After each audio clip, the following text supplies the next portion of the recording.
सारी गौरैया पानी में नहा रही हैं और खूब मस्ती कर रही हैं। कोई पंख भिगो रही है तो कोई पानी में डुबकी लगाकर खुद को तरोताजा कर रही है।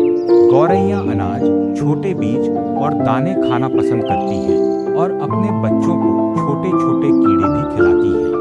आजकल ऐसे झुंड और इनकी चहचहाहट पहले की तरह हर जगह देखने को नहीं मिलती, इसलिए गर्मियों में इनके लिए थोड़ा साफ पानी और दाना जरूर रखें। अगर आपको भी पक्षियों से प्यार है तो वीडियो को लाइक करें और ऐसे ही खूबसूरत नेचर वीडियो के लिए सब्सक्राइब जरूर करें।